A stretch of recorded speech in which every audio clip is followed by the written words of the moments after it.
Assalamualaikum warahmatullahi wabarakatuh. Salam jumpa, salam sejahtera untuk Anda semua. Para pemirsa, kembali saya menemui Anda dan kali ini saya berada di kebun-kebun yang mohon maaf jika audionya tercampur baur dengan suara binatang dan lalu lalang kendaraan. Hal yang ingin saya sampaikan adalah lanjutan dari yang sebelumnya, yakni tentang buku Van den Bergh, yakni buku Le Hadramaut atau dalam terjemahan bahasa Indonesianya adalah Hadramaut dan Koloni Arab di Nusantara, yang pertama kali diterbitkan 1886, kemudian diterbitkan ulang yang awal itu dengan bahasa Perancis, kemudian diterbitkan lagi dalam bahasa Inggris, kemudian diringkas sebagai buku pedoman. Lah, dari sini saya sudah menduga pasti akan ada yang menanyakan, kok londo dipercaya? Kok percaya begitu sama tulisan Belanda? Umumnya orang menganggap bahwa buku-buku Belanda itu isinya adalah untuk mengaburkan sejarah. Umum seperti itu. Tapi yang perlu dicermati adalah tidak semua buku-buku atau tulisan-tulisan yang dibuat oleh Belanda itu keluar dari fakta. Memang tidak dipungkiri juga bahwa ada yang merusak atau mengaburkan sejarah. Bahkan para pemirsa sekalian, jikalau saya menelisik dari beberapa naskah-naskah, malah banyak pengaburan sejarah itu dilakukan oleh Belanda melalui tangan pribumi sendiri dalam bentuk babat, serat, dan sebagainya. Termasuk babat Tanah Jawi Althoff itu kan dibuat di Belanda, dan apabila Anda membaca di dalamnya tentu banyak hal-hal yang mengaburkan sejarah secara halus. Nah, fokus lagi kepada buku den Bergh. Buku den Bergh ini adalah hasil penelitian awalnya dalam bentuk surat menyurat. Kita bayangkan sekarang ini apabila ada pegawai pemerintah yang ditugaskan untuk melakukan investigasi ke lapangan lalu mengeluarkan surat palsu, bagaimana? Apalagi surat itu kemudian dibukukan. Inilah yang menjadi pertimbangan saya, satu diantaranya, untuk melihat buku ini secara objektif. Itu yang pertama dari sisi penulisannya ya. Dan kemudian juga para sejarawan yang saya ketahui ya, ketika kami melakukan diskusi sejarah di UIN, beliau juga antara lain menggunakan data-data dari buku ini, karena buku ini ditulis pada masanya tentang orang di masa itu, dan di dalam penulisannya atas keingintahuan pemerintah Hindia Belanda terkait dengan kondisi orang Arab yang begitu banyak di Indonesia atau di Nusantara, atau istilah dalam buku ini adalah di wilayah jajahan Belanda, karena nanti ada Nusantara wilayah jajahan Inggris, yakni Singapura dan beberapa daerah lainnya. Disinilah pendataan itu dilakukan. Karena ini berbicara tentang orang Arab Hadramaut, ternyata pribadi den Bergh sendiri ini sebenarnya selain berkawan dengan beberapa orang Hadramaut, termasuk dalam penelitiannya ya, seperti yang saya katakan kemarin, ketika di Batavia dia ditemani oleh Babahir, kemudian juga menggunakan peta Habib Usman karena beliau memang sahabatnya. Di dalam pengantar buku ini yang dibuat oleh Dr. Karel Stenbring, di sini juga ada kutipan dari pernyataan Sultan Hamid. Di sini ditulis, Mr. Hamid Al-Ghadri dalam bukunya juga sangat memuji Van den Bergh sebagai orang yang membela asimilasi orang Arab dengan orang Indonesia pribumi.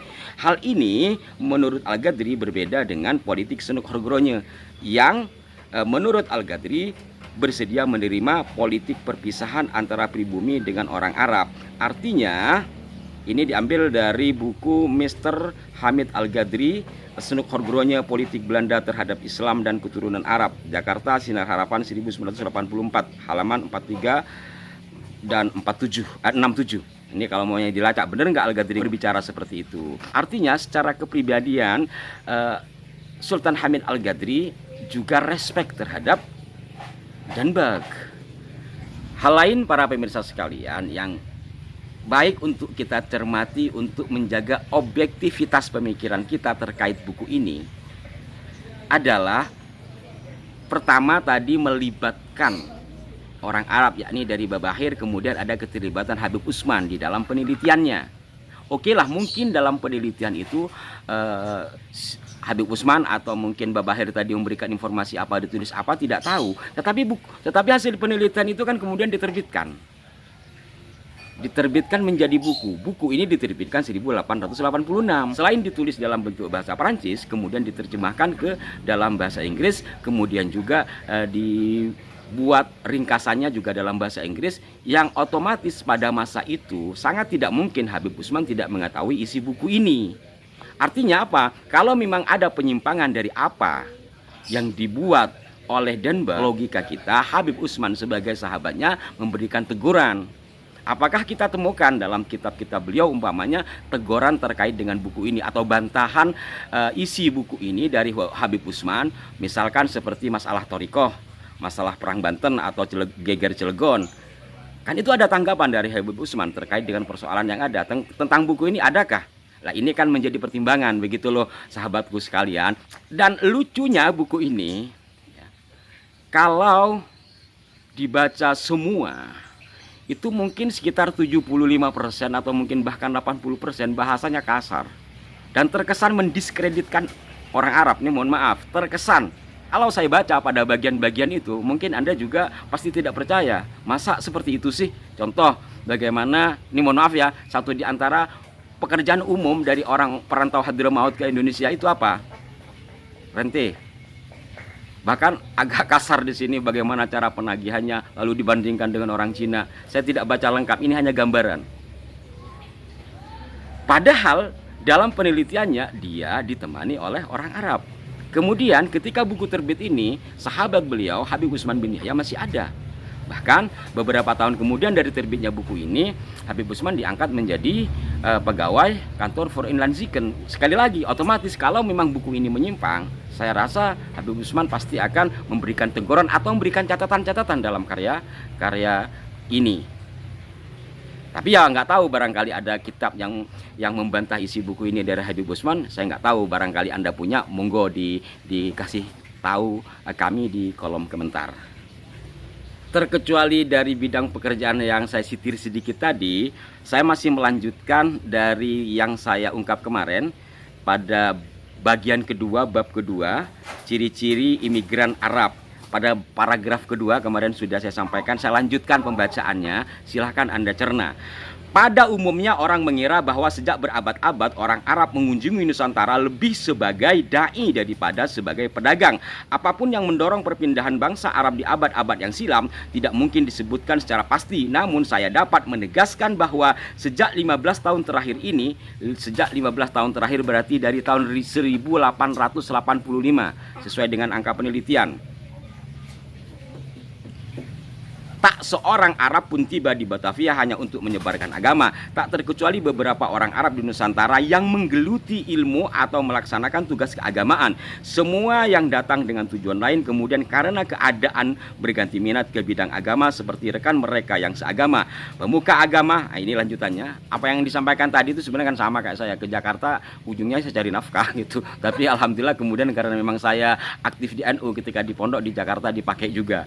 Ya artinya hal yang wajar seperti inilah ya. Nah, saya lanjutkan. Pemuka agama yang sedikit jumlahnya yang diundang dari Hadramaut untuk menjadi pengurus masjid di Nusantara di wilayah Arab menerima tawaran itu demi upahnya dan bukan demi pengabdiannya. Ini perlu saya jelaskan. Pemuka agama yang sedikit jumlahnya yang diundang dari Hadramaut untuk menjadi pengurus masjid di Nusantara ini terkait dengan city sel-sel yang dilakukan oleh Belanda terhadap orang-orang Arab dan orang-orang Cina.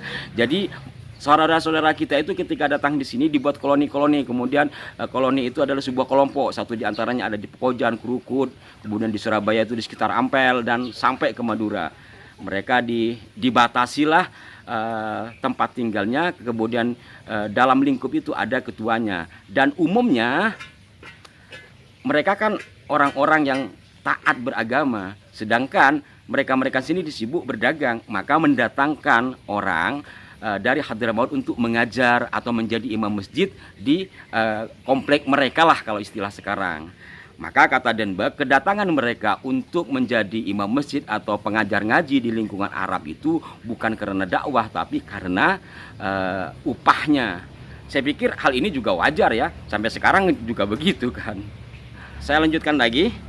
Pendatang Arab yang datang dari daerah lain di luar Hadramaut, ini yang bukan Hadramaut nih, juga mempunyai tujuan yang serupa. Bahkan mereka yang sama sekali tidak berniat untuk bermukim di Nusantara, hanya datang untuk memenuhi kantong mereka. Mereka memang mencoba untuk mencapai tujuan itu dengan cara yang berbeda dengan orang Arab Hadramaut, yaitu memanfaatkan kebodohan penduduk pribumi. Namun tak pernah seorang pun diantaranya yang mengajarkan isi Quran kepada orang kafir yang masih banyak jumlahnya di timur jauh. Nah, ini orang non Hadramaut ya, dijelaskan di sini.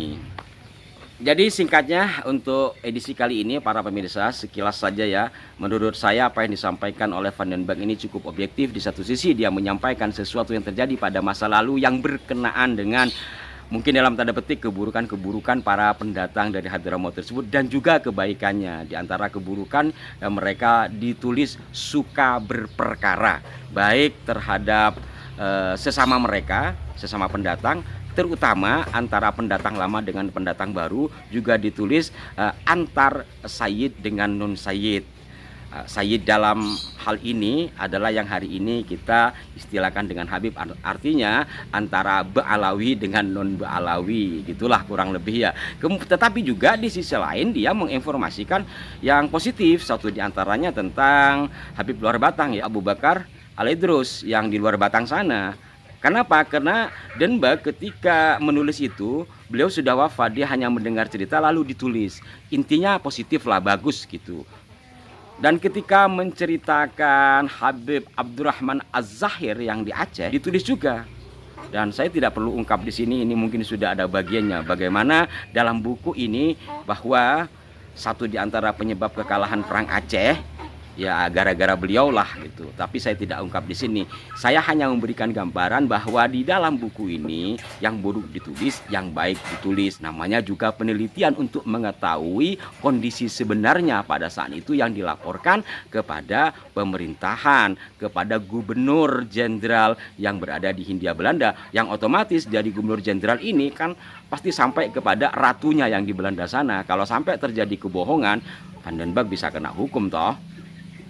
Terakhir para pemirsa, terkait dengan sebagian dari isi buku ini yang menurut analisa saya cukup objektif adalah dengan pembanding-pembanding, umpamanya terkait dengan kedatangan mereka ke timur jauh khususnya ke Nusantara ini lebih kepada mencari nafkah atau mencari kehidupan yang lebih baik, bukan untuk menyebarkan agama. Ya kedatangan mereka kan 1800-an ya.